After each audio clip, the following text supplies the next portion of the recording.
Die matriekgroep van 2025 wag angstig op hulle eindeksamen uitslaa en die CVO se matriekgroep het 'n slaagsyfer van 100% in die onafhanklike eksamenraad se senior sertifikaat eksamen behaal.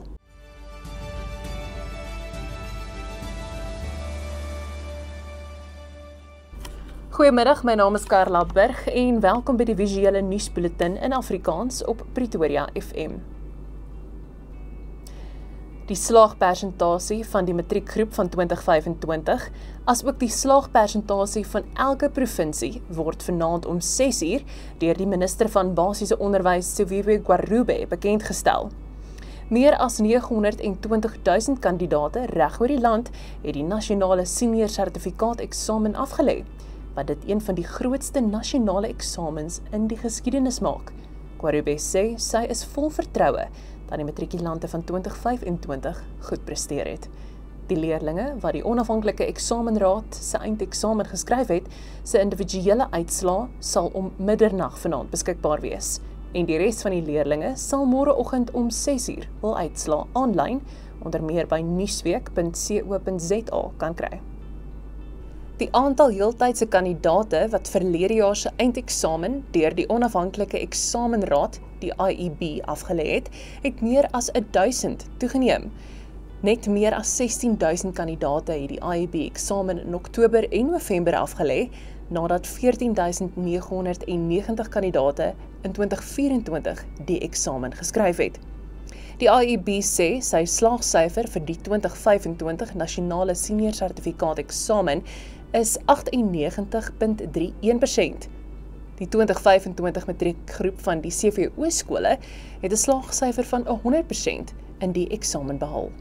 Dit is 'n 1% verbetering op 2024 se 99%. Die minister van vervoer, Barbara Creecy, sê die koste vir die hernuwing van 'n rybewys kan verhoog indien die geldigheid daarvan tot 8 jaar verleng word. Die minister sê haar departement haas nie die proses om rybewyse se geldigheid te verleng nie, om onbedoelde gevolge te vermy. Creecy het bevestig dat die verandering wel sal plaasvind, maar sê die departement wag vir uitslae van 'n studie oor die finansiële uitwerking van die besluit en wat dit kan meebring. En inwoners van Eastland in Pretoria het na die kantore van die Tshwane Metro opgeruk om 'n memorandum met eise te oorhandig oor die voorslepende kragonderbrekings waaronder die gemeenskap gebuk gaan. Die Koediespoort substasie is al sedert Desember buitewerking en die inwoners eis 'n vergadering met die metro se burgemeester. Hulle sê die ontwrigting in kragtoevoer plaas baie groot finansiële druk op huishoudings. En Amerika se president Donald Trump het Cuba gemaan om so gou as moontlik 'n ooreenkoms met die VSA te bereik of die gevolge van die versuim daarvan te dra. Hy het op sy sosiale media platform Truth Social gewaarsku dat die vloei van Venezuela se olie en geld na Havana nou tot 'n einde toe gaan kom. Trump se opmerking volg nadat die VSA verlede week Venezuela se president Nicolás Maduro in Caracas gevange geneem het.